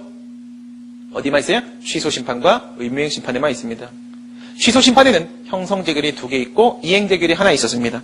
의무행심판에는요. 형성재결과 이행재결과 2개가 있었습니다. 취소심판 중에서 형성재결을 말하는 것이고 그 다음 의무행심판 중에서 처분재결을 말하는 겁니다. 대세요 보도록 합니다. 대세요. 이용재결이 확정되면 재결의 형성력이 청구상 제3자에게도 용인되도록 하는 재결의 효력을 말한다. 여러분 대세요가 뭐였어요? 세상을 향하여 효력을 뿜어낸다는 것입니다. 형성력은 원래 누구에게만 인정돼? 소송에서는 원고와 피고에게만 인정됩니다. 야, 처분행정청 너랑 소송제기한 원고가 너랑 너에게는 이 처분 없다. 그런데 소송상 제3자 을 너에겐 아직 있어. 여기까지가 형성력. 대세요를 적용시키게 되면 소송상 제3자 너에게도 이젠 없어. 이거죠? 똑같이 재결로 들어오시게 되면 청구인 너랑 피청구인 너에겐 이 처분의 효력이 없다. 여기까지가 형성력. 청구상 제3자 을 너에게도 이 처분의 효력은 이제 없다. 이게 바로 대세요. 제3자요 행정행위에서 제3자 쟁송을 제기할 때 처분상 제3자가 왜? 저분의 상대방은 수익적이니까 좋아. 이러고 있어. 좋아. 이때 그로 인해 침익적 효과를 경험하는 누구? 처분상 제3자가 소송이나 심판을 청구하는 거죠. 그죠? 이럴 땐 대세효가 없으면 승소해봐야 또 인용대결 받아봐야 다 무의미한 짓이 돼버립니다. 그래서 대세효가 필요하다고 했어요. 여러분 이거 우리 한번 떠올려볼까요? 제3자용 행정행위의 4단계 논의. 1번 처분상 제3자의 권리구제를 인정하기 확대하기 위해서 원고 적격을 확대한다. 1번. 2번 이건 처분상 제3자를 보호하기 위한 거죠. 근데 대세효가 인정되기 때문에 처분의 상대방이 누구? 소송상 제3자, 청구상 제3자. 그렇죠? 예. 이 처분의 상대방의 권익을 보호하기 위해서 뭐가 인정돼? 소송 참가, 그리고 행정심판은 심판 참가가 인정되고. 그 다음 요거는 청구상 제3자를 보호하기 위한 거요. 세 번째 뭐였어요? 세 번째는 다시 처분의 제3자를 보호하기 위해 대세효가 인정되고, 그 다음 네 번째 뭐였어요? 처분의 상대방, 청구상 제3자를 보호하기 위해서 재심 청구를 인정하고, 이거였죠? 건너뛰었어요? 1, 3, 2, 4. 그쵸? 원고 적격, 소송 참가 또는 심판 참가, 그 다음 대세효, 그 다음에 재심 청구. 1, 3은 처분의 상대방, 2, 4는 처분의 상대방, 소송상 제3자, 심판상 제3자를 보호하기 위해서 인정되는 제도들이었습니다. 기속력 보도록 합니다. 재결의 실효성을 확보할 목적으로 이거 어디서도 있었어요? 판결할 수도 있었죠.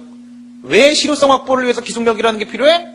행정소송, 행정심판에는 중간에 요상한 놈이 하나 껴있어. 누구? 행정청이 껴있단 말이죠. 그쵸? 이제 너무 지겹다. 응? 뭐야? 취소 판결, 취소 재결 나왔는데 행정청이 또 똑같은지 또 해. 그러면 몇 년 걸려서, 물론 행정심판은 짧지만 소송은 몇 년 걸려서 겨우 이겼는데 똑같은 일 또 바로 해버려. 그러면 미치겠네. 이렇게 돼버리죠. 그 소송 심판은 무의미해집니다. 두 번째, 이사 유형에서 수익적 처분을 신청했다 거부당해서 소송을 제기해서 몇 년 싸워서 이겼는데 그 거부 처분은 없어졌는데 얘는 그래도 허가 안 해줄 거야 이러고 있어. 미치겠네. 이러면 소송과 그와 같은 행정심판은 무의미해져. 과세처분이 나와가지고 내가 이미 5천만 원을 냈는데 소송을 제기해서 몇 년을 내 이겼어. 근데 안 돌려줘. 미치겠네. 그쵸? 미쳐버리는 겁니다. 이 미쳐버리는 걸 방지하기 위해서 필요한 게 뭐야? 중간에 껴있는 그놈의 행정청한테 일정한 의무를 부과하는 거죠. 그게 바로 기속력이었어. 기속력. 우리 행정심판법은, 소송법은 몇 조? 30조. 행정심판법은 몇 조? 49조에 있었습니다. 49조, 심판을 전관에 인용하는 재결을 나오면 재결은 피청구인과 그 밖의 관계행정청을 기속한다. 이렇게 되어 있습니다. 이건 무슨 규정이에요? 반복금지 의무 규정이죠? 아니에요. 그쵸? 이거 뭐였어? 일반적 기속력 규정이었습니다. 일반적 기속력 규정. 이항 사망에는 재처분 의무 규정이 있었고요. 원상회복 의무 규정은 소송법도 심판법도 없었고요. 반복금지 의무는 일반적 기속력 규정에 근거해서 간접적으로 인정될 수가 있었습니다. 적용 범위, 기속력은 어디만 인정된다? 인용재결에만 인정된다. 이거는 어디도 마찬가지야. 형성력, 그 다음에 대세효도 인용되었을 때만 인정되는 거죠. 앞에 있는 불가쟁력, 그리고 불가변력은요. 이거는 인용 여부랑 관계없는 거죠. 그렇습니다. 종류 보시게 되면 반복금지 의무, 동일한 사유에 근거해서 동일한 상대방에게 동일한 처분을 다시 하면 안 된다. 여러분 이거 돼요 안 돼요? 만약에 이런 거야.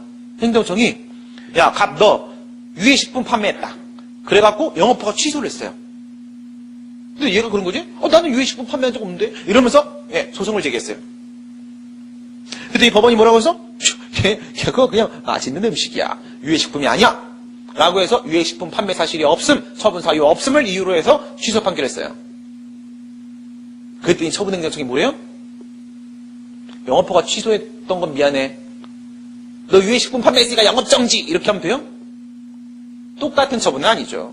동일한 내용의 처분은 아니지만 이건 분명히 동일한 과오를 반복한 거죠. 법원에서 어머니 뭐라고 했어? 유해식품은 아니라고 했잖아. 근데 유해식품이라고 또 제재한 거잖아요. 이런 것도 반복금지 의무에 반합니다. 반드시 동일한 내용일 것을 요하는 것은 아닙니다. 동일한 과오를 반복하면 안 된다는 것입니다. 이것은 재결에도 그대로 인정되는 것입니다. 소극적 효력이죠. 위반하면 안 된다라는 문제예요. 그 다음 근거 규정을 보시게 되면 이건 뭐예요? 49조 1항이죠. 이것은 일반적 기속력 규정입니다. 소극적 의무만 부과하는 거기 때문에 일반적 기속력 규정에 근거를 두고 있다고 해석할 수가 있다 이거죠. 판례. 동일한 사정 아래에서 같은 내용의 처분을 되풀이하지 못하며 동일한 과오를 되풀이하지 못한다. 여기서 뭐예요? 동일한 내용의 처분은 또다시 영업허가 취소하는 건데 동일한 과오는요. 같은 사유로 영업정지하는 것도 안 되는 거예요. 그 다음 재처분 의무나 처분 의무를 보도록 하겠습니다. 행정심판법은요. 행정소송법은 몇 조? 30조 2사망, 심판법은 49조 2사망입니다. 예, 이 항 보시게 되면 당사자의 신청에 대한 행정청의 거부처분 또는 부작위에 대해서 처분의 이행을 명하는 밑줄. 정말 중요해. 첫 번째, 이와 같이 처분의 이행을 명하는 제기는 어디 있어요? 취소심판에도 있어요. 아닙니다. 취소심판에도 하면 이행 제결이 있기는 하지만 그것은 처분 변경 명령 제결입니다. 어떤 처분을 하라고 명령하는 게 아닙니다. 그건 변경 명령 제결입니다. 따라서 거부 부작위에 대한 이행 제결은 어디만 있다? 의무이행 심판에만 있습니다. 그리고 뭐라고 했습니까? 의무이행 심판의 인용 제결에는 처분 제결도 있고 처분 명령 제결도 있는데 그 중에 뭐만 얘기한 거야? 처분 명령 제결만 얘기한 겁니다. 그래서 49조 2항에 있는 재처분 의무는 어디에만 적용되는 것이다? 의무이행 심판에만 적용되는 것이다. 어디 안 돼요? 거부처분 취소심판에 인정 안 되는 겁니다. 이게 바로 소송법 30조 2항과의 차이점이었었죠. 취소심판에서 배웠었습니다. 그 다음 우리 49조 3항 보시게 되면 인용처분이라고 되어 있습니다. 인용처분 밑줄 보시고 인용처분을 왜 다퉈요? 이해가 되시죠? 인용이라는 것은 내가 뭘 신청을 했다는 거예요. 신청을 했다는 것은 그게 수익적이기 때문에 나한테 해달라고 했다는 거예요. 그게 좋아서 내가 수익적이어서 나한테 해달라고 한 것을 해주겠다라는 처분을 다툰다라는 것은 내가 다투진 않아요. 누가 다퉈요? 제가 다퉈요. 처분상 제3자가 제기하는 행정심판 상황을 상정한 거죠. 그리고 제3자의 취소심판이 이게 바로 뭐야? 처분상 제3자가 제기한 행정심판에 의해서 절차상 하자로 취소된 경우에 이거 뭐야? 행정소송법 30조 3항이랑 똑같네. 절차상 하자 문제입니다. 49조 2항은 몇 유형? 행정법 분쟁의 2, 4유형. 49조 3항은 몇 유형? 행정법 분쟁의 3유형 문제죠. 3유형. 그쵸? 예, 이럴 땐 누구를 위해서? 신청인의 이익보호를 위해서. 왜? 내가 요건을 다 갖춰와서 그래서 제가 허가한 건데 난 아무 잘못이 없는데 그쵸? 난 아무 잘못이 없는데 행정청이 실수로 뭐 했어? 이유를 제시 안 했어. 나는 이유 제시 안 해줘도 상관없어. 왜? 허가해줬으니까. 근데 쟤는 뭐예요? 딱 지켜봤더니 이야 이유 제시 안 했어. 저거 위법해. 얘가 갑자기 취소심판 청구한 거죠. 그럼 내한 뭐가 돼? 그쵸? 억울하잖아요. 그래서 재처분 의무를 인정하는 거죠. 네, 특별한 사정이 없는 이상 다시 허가해주라. 그런 얘기였었습니다. 근거 규정 49조 2항과 3항에 있었고요. 예, 재처분 또는 처분. 왜 제가 과로해요? 의무행 심판은 거부 말고 부작위도 대상으로 하니까요. 49조 2항에 이 의무는 거부 처분인 경우에 있어서는 거부라는 첫 번째 처분이 있었으니까 기존의 신청에 대한 재처분이 있고 부작위는 첫 번째니까 그냥 처분 의무입니다. 그 다음에 여기서 신청한 대로 그대로 처분을 해줘야 되는 경우 언제야? 여러분 의무행 심판에서 인용 대결이 나오는 건 왜 그래요? 예, 수익적 처분 신청을 했는데 1, 2, 3의 요건을 얘가 우선 다 갖춰왔기 때문에 어쨌든 의무 이행 재결이 나오는 거 아닙니까? 그런데 만약 그것이 기속행위라고 하게 되면 반드시 신청에 따른 그 처분을 그대로 해줘야 됩니다. 그러나 재량행위라고 하게 되면 어떻게 돼요? 반드시 그런 건 아니죠. 예, 하지만 재량이 또 0으로 수축됐을 때는 반드시 그 처분을 해줘야만 합니다. 원상회복 의무, 이건 언제예요? 어떤 처분이 있고 그것을 법률상 원인으로 해서 결과 상태가 나왔을 때죠. 이럴 때는 처분을 제거하게 되면 원상 회복시켜요. 예를 들어서 뭐였어요?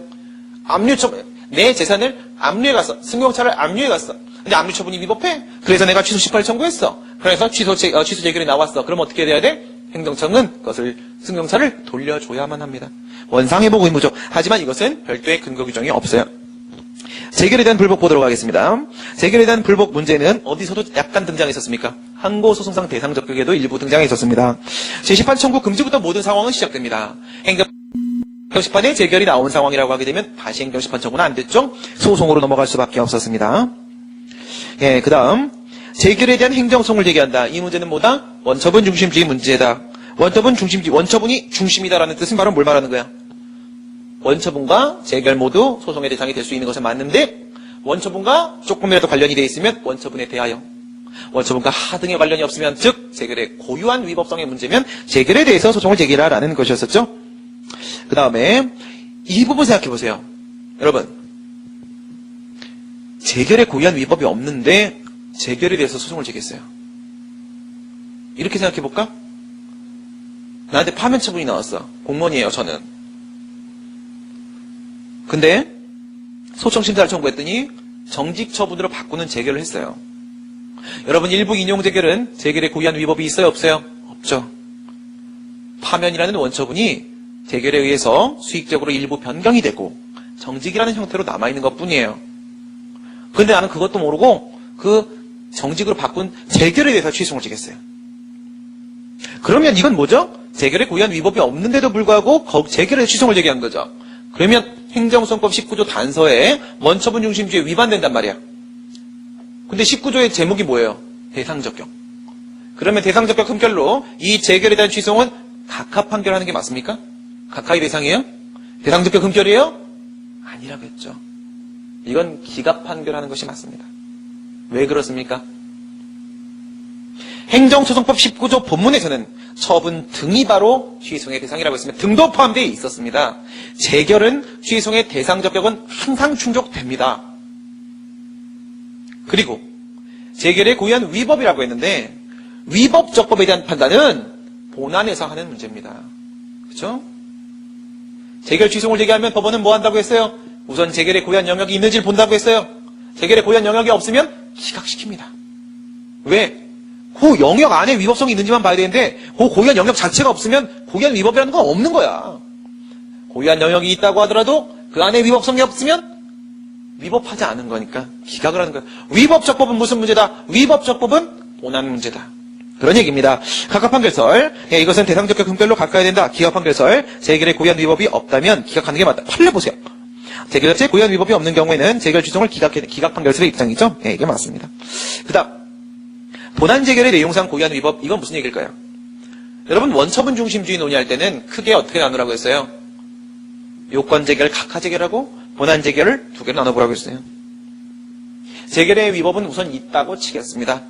그러면 각하 재결은 고유한 위법이 항상 인정된다고 했어요. 지금은 뭐 얘기하고 있어요? 본안 재결 부분 얘기하고 있어요. 다시 본안 재결의 문제는 어떻게 나누라고 했어요? 본안 재결의 주체, 절차, 형식상 하자 문제와 내용상 하자 문제로 나누라고 했어요. 본안 재결의 이거는 인용이든 일부 인용이든 기각이든 상관없습니다. 모든 본안 재결이요. 주체, 절차, 형식상 하자는 뭐예요? 항상 재결의 고유한 위법이 인정될 수밖에 없잖아요. 원처분과 아무런 관계가 없잖아. 그렇죠? 그런데 각하 재결이나 본안 재결의 주체, 절차, 형식상 하자는 재결의 고유한 위법이 인정되는데 이 밑에 있는 이 내용상 하자 이것도 그러냐 이거야. 왜 이런 말이 나와? 재결의 내용상 하자가 있다는 것은 행정심판의 대상이 되던 원처분에 대한 뭔가 판단 미스가 있었다는 거잖아. 원처분에 대한 판단 미스가 있었다는 것은 이미 원처분에 대한 판단이 있었다는 것이고 원처분과의 관련성이 있는 거 아니겠습니까?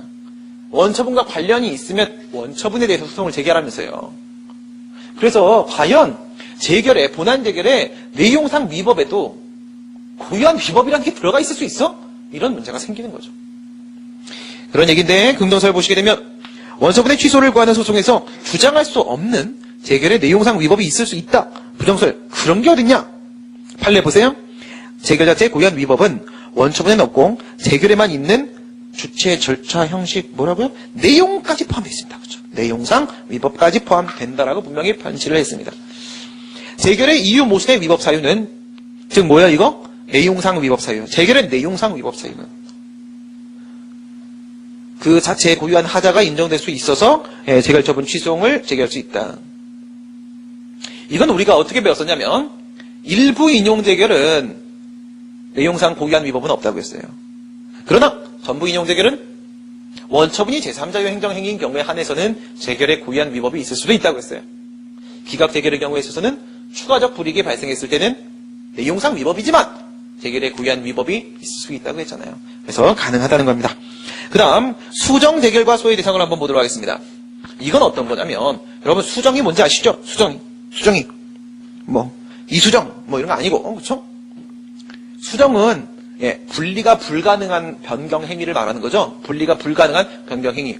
그러니까 3천만 원 과세처분을 1천만 원 과세처분으로 바꾸는 거 이런 건 뭐야? 일부 취소고 뭘 말한다? 파면을 정직으로 바꾸는 거 이런 거 말하는 거예요. 그런데 이걸 이렇게 보는 사람들이 있고 이렇게 보는 사람들이 있는 거예요. 그렇죠? 이렇게 보는 사람들이 있는 거예요. 즉 징계처분과 같은 수정 재결, 변경 재결 중에 일종이죠. 도 우리가 일부 취소 재결과 같이 취급할 것인가 아니면 다른 상황으로 볼 것인가 이렇게 했을 때 여기서 파면 해임, 강등, 정직, 감봉, 견책 이렇게 했는데 원래 원처분이 뭐였냐? 파면처분이었어요. 원래 원처분이 이렇게 파면처분이었는데 재결이 뭐야? 재결이 정직으로 바꾸는 재결입니다. 이렇게 뭐 한 거예요? 이렇게 일부 인용, 변경을 한 겁니다. 변경을. 이런 식으로 보는 사람들에 의하게 되면 어떻게 돼요? 이런 식으로 보는 사람들에 의하게 되면 여기서의 수정재결, 변경재결이라는 것은 이 위에 있는 이 파면, 해임, 강등을 이렇게 내려서 없애버리고 요만큼만 남겨놓는 것이다. 이런 식으로 보면 뭐예요? 지금의 재결, 수정재결은 원래 원처분이었던 파면처분이 재결의 형태로, 변경된 형태로 남아있는 것 뿐이에요. 그러면 뭐야? 이 재결은 원처분, 노란색 원처분에 푹 파묻혀 있죠. 재결만의 고유한 영역이 있어요, 없어요? 빨간색의 고유한 영역이 있어요, 없어요? 없죠. 그런데 이렇게 볼 수도 있는 거야. 어떤 사람들은 이렇게 보는 거야. 야, 징계처분이야, 이게. 이게 바로 징계란다. 이게 징계였죠? 이게 징계였습니다. 이게 바로 징계란다. 이게 바로 파면이란다. 이게 바로 해임이란다. 이게 바로 강등이란다. 이게 바로 정직이란다. 이게 바로 감봉이란다. 요게 바로 견책이란다. 원처분은 이거다. 이게 바로 수정된 이게 재결이다. 이렇게 보는 겁니다. 이렇게 와버리게 되면 여기는 뭐예요? A라는 처분 하나밖에 없는 거지만 이렇게 와버리게 되면 A라는 원처분이 뭐로 바뀐 거예요? B라는 재결의 형태, 재결의 내용에 따른 B라는 새로운 처분으로 바뀐 거예요. 이렇게 되면 이건 뭐야? 이거는 선행처분이고 이건 뭐가 되는 거야? 이거는 후행처분이 이렇게 되는 겁니다. 그 밑에 보시게 되면 수정재결설은 이런 식으로 보는 거야. 새로운 독립된 처분이다. 이거는 재결이 아니다. 얘들은 이 빨간색 이것은 재결이다라고 보고요. 얘는요, 이거는 재결이 아니고 새로운 또 하나의 원처분이다. 이렇게 봅니다. 원처분설은 이렇게 남아있는 거라고 봐요. 판례 보도록 합니다. 감봉 1호를 견책으로 변경한 감봉을 견책으로 바꾸죠. 소청심사위원회 결정은 재량의 하자는 재결의 고유한 위법 주장이 아니다. 여러분, 만약에 여기에 위법이 있다면요. 이 원처분과는 아무런 관련이 없는 고유한 위법이죠. 얘만의 고유한 위법이야. 이 빨간색의 안에 위법이 있다면 여기 이렇게 위법 이렇게 있다면 이것은 원처분 안에 있는 위법입니다. 그렇죠? 그러니까 지금 판례는 이쪽으로 보고 있는 거예요. 그 다음 3개월 영업정지 처분을 2월에 영업정지에 가름하는 560만 원 과징금 부과처분을 변경하는 일부 인용재결. 이건 뭐예요? 적극적 변경입니까? 그렇죠? 영업정지를 과징금이라는 새로운 처분을 이렇게 바꾸고 있어요. 그럼 분명히 적극적 변경 수정입니다. 유리하게 변경된 내용의 당초 처분이 뭐라고요? 당초 처분이 소외 대상이랍니다. 이것은 바로 뭐다? 원처분이 지금 3개월짜리가 2개월만큼, 1개월만큼이 없어지고 변경되고 수익적으로 변경되고 2개월만큼만 원처분이 남아. 이건 원처분이다. 원처분이 이렇게 남아있는 것이다. 이렇게 보는 거죠. 검토 보시게 되면 결국 여기서 이 파면 처분이든 정직 처분이든지 간에 동일한 징계 사유 또는 제재 사유에 따라서 행해진 것이기 때문에 하나의 처분으로 봐야 되는 것이 맞다. 그 다음 이행 재결과 소외 대상 이것을 한번 보도록 하겠습니다.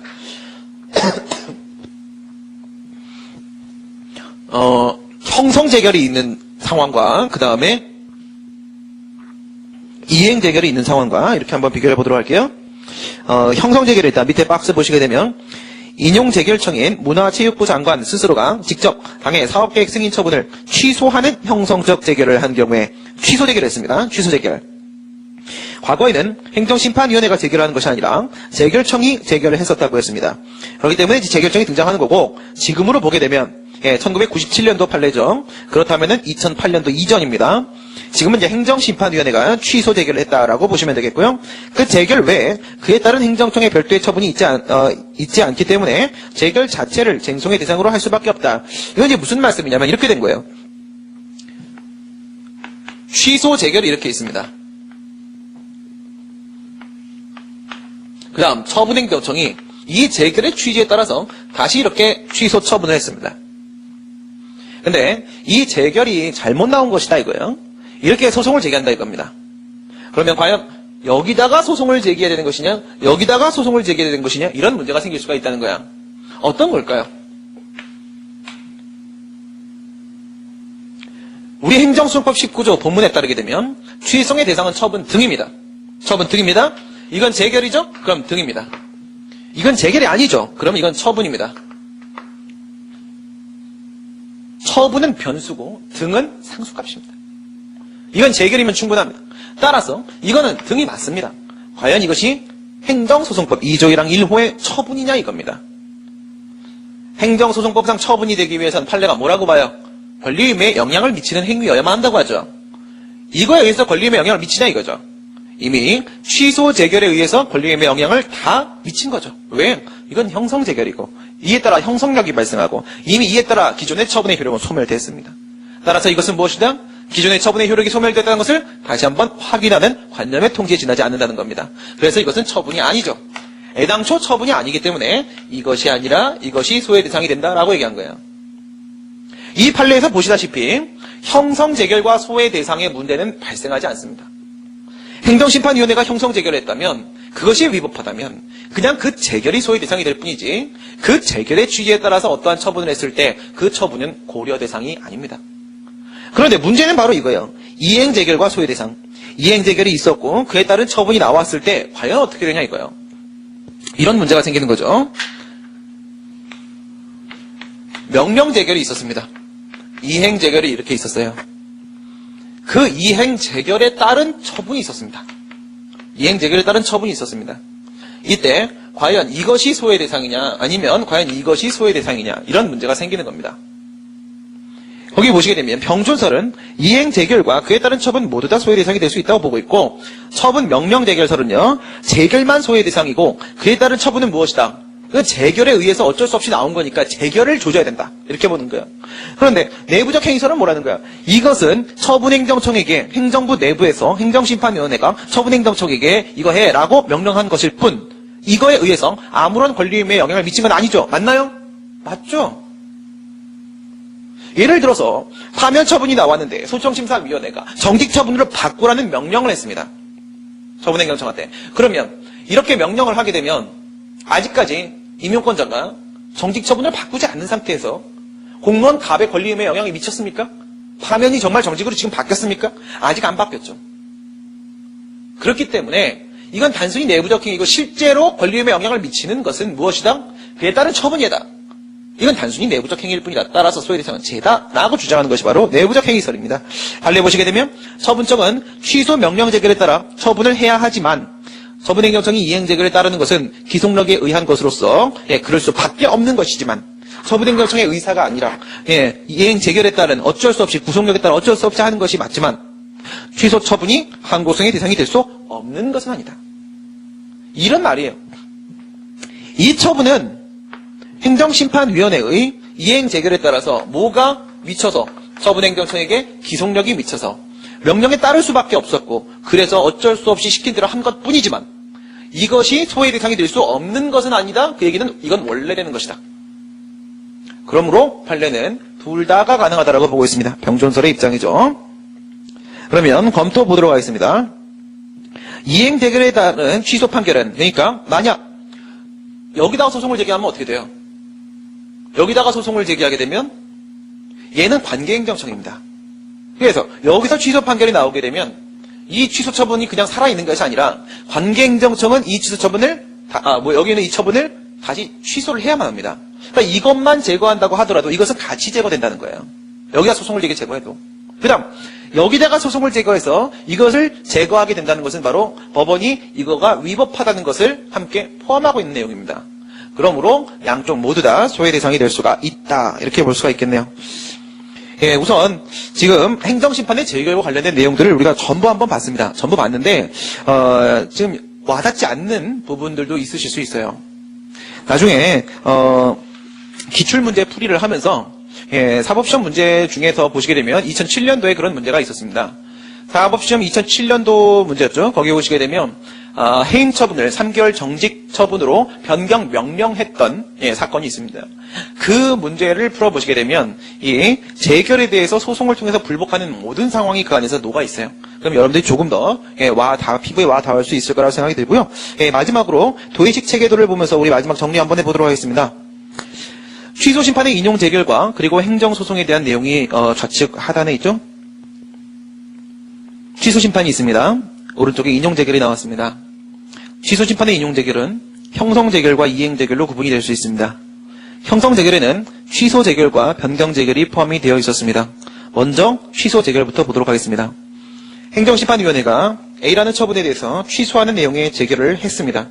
취소 재결에 의해서 이미 A라는 처분은 효력이 소멸되었습니다. 이때 처분행정청이 취소 재결의 취지에 따라서 다시금 취소 처분을 했습니다. 이때 원처분이 소외 대상이 될 것인가? 그 다음 이제 행정소송을 제기한 상황입니다. 원처분이 소외 대상이 될 것인가? 그렇지 않죠? 원처분은 이미 취소 재결에 의해서 그 처분의 효력이 소멸된 상태입니다. 그리고 원처분은 지금 이 취소 재결에 대해서 불복을 하고 있다라고 하게 되면 이것은 처분 상대방이죠. 재결의 제3자입니다. 그렇다면 이 원처분은 가백에는 이미 수익적 처분입니다. 수익적 처분이기 때문에 불복의 요구 자체가 발생하지도 않고요. 원처분의 효력은 이미 소멸됐기 때문에 원처분은 소외 대상이 아닙니다. 다음 두 번째 재결 보도록 합니다. 그러면 이때 취소 재결은 소외 대상이 되겠습니까? 충분히 가능하겠죠. 왜 이런 말씀을 드리는 거예요? 전부 인용 재결에 대해서 소송을 제기한다는 것은요. 원처분이 제3자효 행정행위라는 것입니다. 말씀드린 바와 같이 전부 취소 재결은 원처분이 제3자효 행정행위인 범위 내에서 재결에 고의한 위법이 존재할 수 있다고 했습니다. 따라서 이 취소 재결은 소외 대상이 될 수 있습니다. 세 번째, 이 재결의 취지에 따른 취소 처분을 했다고 하게 되면 이 취소 처분은 소외 대상이 될 수 있습니까? 그렇지 않죠. 왜? 취소 재결에 의해서 이미 A라는 처분의 효력은 소멸이 되었고 따라서 처분행정청에 별도의 취소 처분이 있었다고 하더라도 이것은 관념의 통지에 지나지 않습니다. 애당초 처분성이 인정되지 않습니다. 이거 아까 어디서 봤었어요? 판례에서 형성 재결과 그에 따른 처분 판례에서 봤었습니다. 밑에 변경 재결 한번 보도록 하겠습니다. 변경 재결이 나왔습니다. 변경 재결에 대해서 불복을 한다고 하게 되면 이거는 처분의 상대방이 행정심판이 제3자 심판이 아닌 겁니다. 행정심판을 청구했던 사람이 또 소송도 제기하고 있는 상황이죠. 이렇게 봤을 때 변경 재결이 있었고 그에 따라서 행정청이 변경 처분을 또 했습니다. 위에랑 한번 비교해보세요. 위에도 형성 재결이고 여기도 밑에도 형성 재결이죠. 위에도 이미 취소 재결에 의해서 처분의 효력은 소멸됐고 밑에도 변경 재결에 의해서 이미 처분의 효력은 변경되었습니다. 따라서 위에서 취소 처분은 애당초 처분성이 인정되지 않았고 여기도 재결의 취지에 따른 변경 처분을 했다고 하더라도 애당초 처분성이 인정되지 않습니다. 그러면 우선 밑에 세 번째 있는 변경 처분이 소외 대상이 되지 않는 것은 위와 같은 이유겠죠. 그런데 맨 위에 있는 원처분과 중간에 있는 변경 재결의 부분은 그 위에 있는 취소의 경우와는 좀 다릅니다. 지금 이것은 변경 재결입니다. 따라서 일부 인용 재결이죠. 일부 인용 재결은 변경된 형태로 원처분이 남아있는 것입니다. 그러므로 재결은 재결의 고의한 위법이 인정되지 않고 여기에 있는 변경 재결이 소외 대상이 되는 것이 아닙니다. 무엇이 소외 대상이 되는 거예요? 원처분이 소외 대상이 되는 것입니다. 마지막으로 이행 재결이 나왔습니다. 변경 명령 재결이 나온 것이죠. 이 변경 명령 재결에 따라서 처분행정청이 변경 처분을 했습니다. 방금 전에 제가 사법시험 문제 얘기한 것처럼 똑같이 한번 적용을 시켜보도록 하겠습니다. 해임 처분이 나왔습니다. 소청심사위원회가 정직 처분으로 바꾸라고 명령 재결을 했습니다. 변경 명령 재결을 했어요. 그리고 임용권자가 정직 처분을 바꿨습니다. 그 상황을 가지고 한번 보도록 하겠습니다. 이때 정직 처분을 했다면 처분행정청의 변경 처분은 정직 처분은 처분성이 인정됩니까? 인정되죠. 그렇죠? 왜? 명령 재결에 의해서 바로 변경된 것이 아닙니다. 그에 따른 처분으로서 변경 처분이 있어야지만 해임 처분은 정직으로 바뀌게 됩니다. 그러므로 이 변경 처분은 처분성이 인정이 됩니다. 맨 위에 있는 원처분을 한번 보도록 하겠습니다. 원처분. 이건 여러분들이 어떻게 생각하시냐면 아까 여기서 우리 수정 재결과 소외 대상의 문제를 논의했던 그 부분 있죠? 그 부분을 여기다가 이거 분명히 수정입니다. 그렇죠? 수정의 상황인데 이행 재결이기 때문에 이행 재결과 그에 따른 처분을 아까 얘기했던 수정 재결로 이렇게 봐주시면 됩니다. 이렇게 봐주시게 되면 결국 이것은 뭐다? 일부 인용 재결입니다. 일부 인용 재결이면 원처분이 변경된 형태로 남아있는 거죠. 그렇다면 우선은 맨 위에는 원처분하고 맨 밑에 있는 이 변경 처분하고 여러분들이 비교를 해보시기 바랍니다.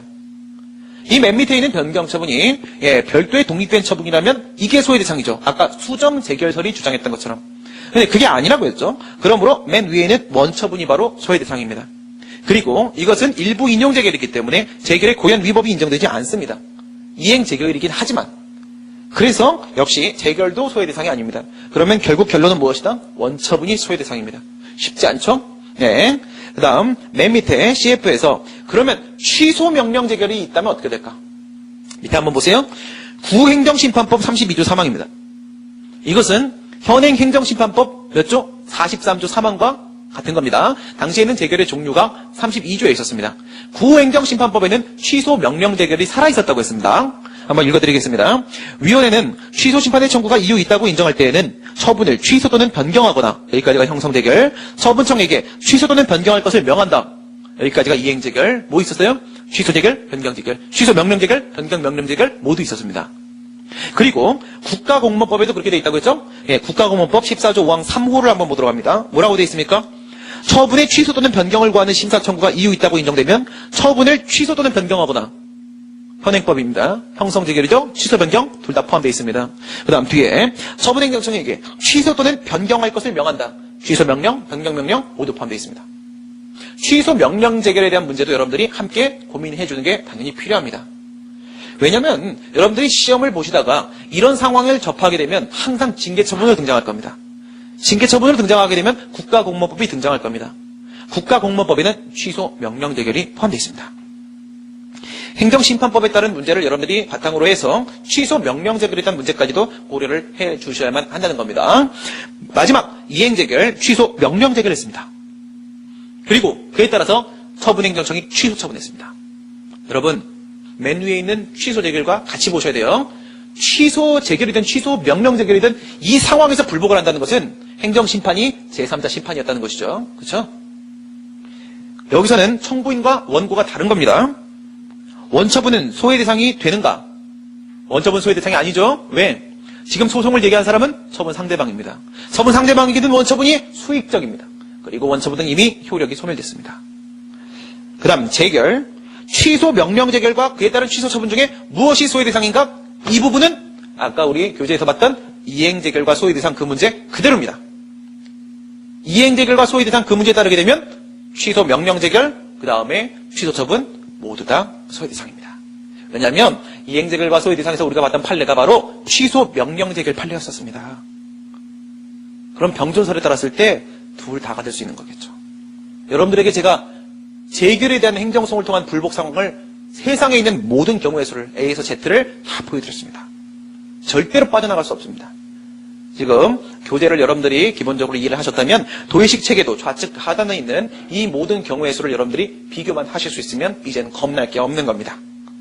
예, 지금까지 행정심판의 재결을 살펴봤고요. 예, 이것으로써 모든 행정심판 논의를 마치도록 하겠습니다. 수고들 많이 하셨습니다. 수고하셨습니다.